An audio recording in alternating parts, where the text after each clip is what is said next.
Andhra Pradesh government నిర్వహిస్తున్న సామూహిక గృహప్రవేశాల కార్యక్రమంలో భాగంగా ఉప్పలపాడు ఎన్టీఆర్ కాలనీ లేఅవుట్ నందు గృహప్రవేశాల కార్యక్రమంలో పాల్గొన్న నరసరావుపేట శాసనసభ్యులు డాక్టర్ చదలవాడ అరవింద బాబు గారు.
ఒక వాటిలో రెండో మూడో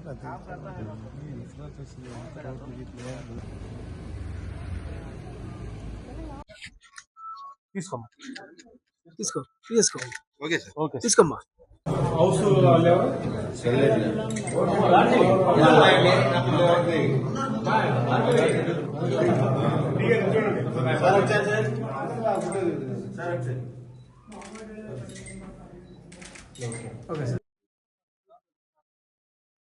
మీడియా సోదరులందరికీ ధన్యవాదాలు. మరి ప్రధానమంత్రి ఆవాస్ యోజన కింద నర్సాపేట పట్టణంలో ఎన్టీఆర్ కాలనీలో వాళ్ళ గృహప్రవేశం చేయడం జరిగింది. రాష్ట్రం మొత్తం మీద కూడా దాదాపు 2.5 లక్షల ఇళ్ళు ఇవాళ శంకుస్థాపన చేసి ఓపెనింగ్ చేయడం జరిగింది.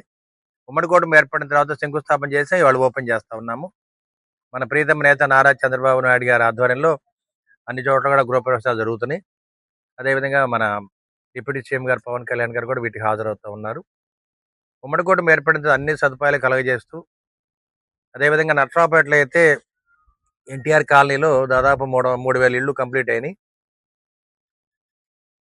ఇళ్ళన్నిటికీ కూడా మరి కరెంట్ సప్లై కూడా ఇవ్వడం జరిగింది. కానీ మౌలిక సదుపాయాలు సైడ్ డ్రైన్స్ ఒకటి, రోడ్లు ఒకటి, వాటర్ సప్లై ఒకటి వీటిని ఏర్పాటు చేయడానికి కలెక్టర్ సిద్ధంగా ఉన్నారు. దీన్ని కూడా మొన్న అసెంబ్లీలో కూడా ప్రవేశపెట్టడం జరిగింది.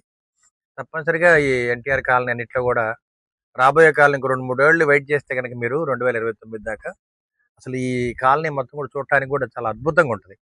ఎందుకంటే మెయిన్ రోడ్ వేయటం జరిగింది. ఇంటర్నల్ రోడ్స్ కూడా వేయడానికి మేము ప్రణాళిక పెట్టడం జరిగింది.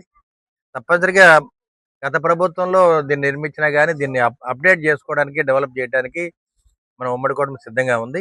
తప్పనిసరి ఇక్కడ ఉండే అందరూ కూడా ప్రజలు సంతోషంగా ఉండాలి, రోడ్లు బాగుండాలి, వాటర్ సప్లై బాగుండాలి ఆలోచనతోటి మరి ప్రభుత్వం సిద్ధంగా ఉంది. మేము కూడా దాన్ని 10 సార్లు మరి అసెంబ్లీలో కూడా చర్చించడం జరిగింది. కాబట్టి తప్పనిసరిగా మీకు న్యాయం జరిగే మట్టుకు, మీకు అన్ని సదుపాయాలు కలగజేసే మట్టుకు నేను ప్రయత్నం చేస్తానని చెప్పి ఇక్కడ ఉన్న మరి ఎన్టీఆర్ కాలనీ వాసులందరూ కూడా నేను ధన్యవాదాలు తెలియజేస్తున్నాను.